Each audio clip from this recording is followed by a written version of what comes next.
anyway, it was with one of the things I remember about Emily is taking her. Jean was still nursing her when we went to the leper colony in Kalaupapa in Hawaii, and I just kind of remember she was still really small, and Jean was nursing her still, but we had just gotten over this terrible thing with the ERA people trying to threaten the kids. Not trying, they did threaten the kids and threatening us. It was just after that, and we went there. And I remember of going into Kalaupapa and meeting with the saints there. There were still, at that time, there were probably a dozen or so that were still there. There's no one there now. It's still a leper colony, but there's no one lives there because they've cured leprosy. They call it Hansen's disease or something like that now.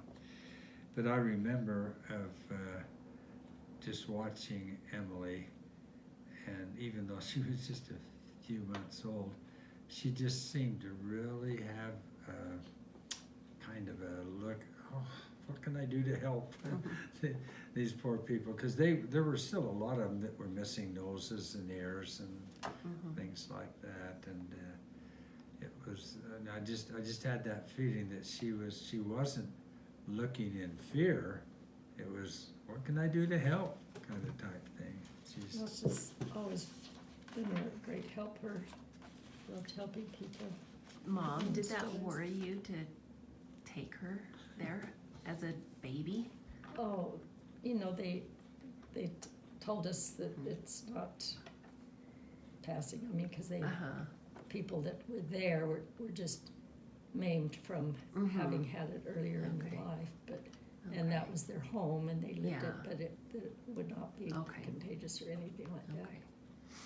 And I also remember that Emily went with you to Grandpa Saban's funeral. You were Did I take her then? Yeah, you were still nursing her then. Yeah. And It was just the day after we got back from the leper colony that I flew home when Daddy was so sick, and he passed away while I was in the air. I didn't ever get to see him. But I remember if you're taking Emily with you, and because I had commented about the way she seemed to react to the ones in Kalaupapa, and I remember you telling me, well, she was kind of the same way with Grandpa. Just what can I do to help? Kind of. I mean, she was just an infant, not even one yet. Well, this is kind of back on Jenny. It's kind of a fun one.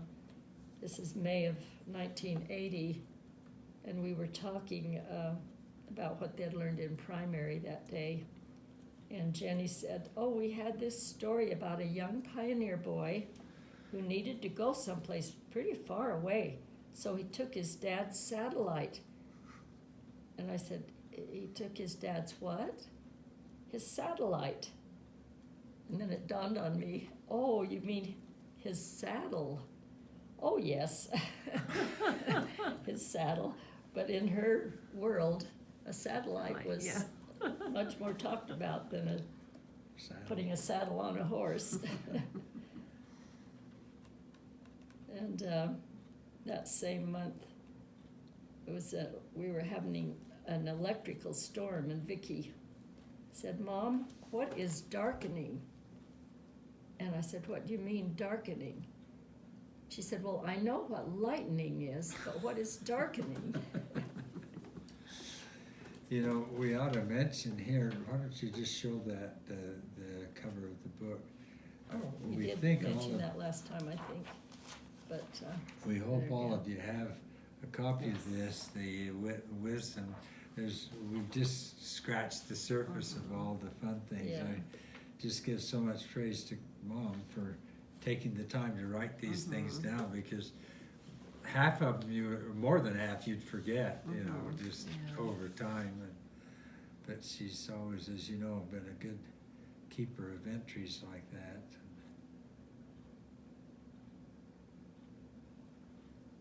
well, let's see.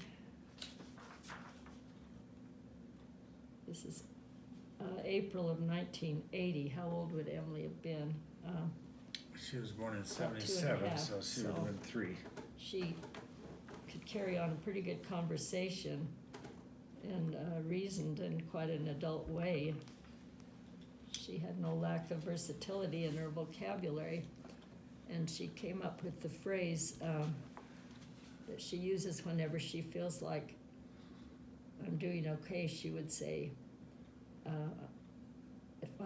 she liked what I was doing, she would say, "Mother, I'm just so proud of you." And she announced one morning, "I did it lasterday." We had some Easter eggs this morning for breakfast. Emily cracked and peeled hers all by herself. Later she said, "I cracked my head on my egg."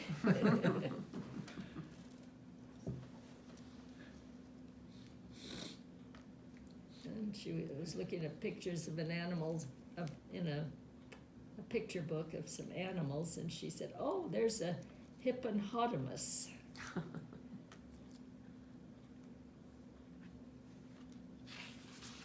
Well, they see. can look through those. I Yeah, think there's a lot of that, fun things.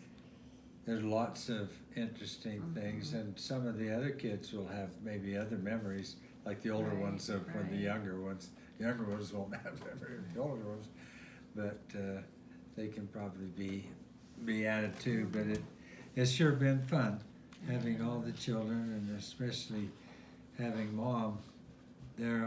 I've been thinking about when the children were young. Basically, I was in school with Nancy and Liz when they were babies, and I was serving as bishop when Marilyn and Jane and Gail were babies, and we were in the mission field and gone, all the time with John and Sue, and then as the regional representative and the general authority with Tom and Jenny and Vicki and Emily. So a huge part of the burden has fallen on Jean to be with and to just have a good attitude. And, I mean, we've had help. We've had a lot of good help from Peggy and others that, Well, mostly the older girls helping with the younger yeah, children. mostly. But a lot of good people over the years. Was it Sister?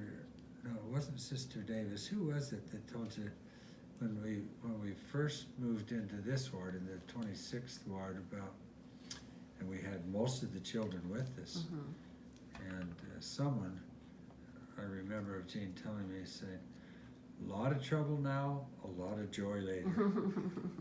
Something to that effect. Don't worry. Yeah. There's a lot of trouble now, but it'll turn into a lot of joy later. That's so Just, true. just stick Yeah. with it. Yeah.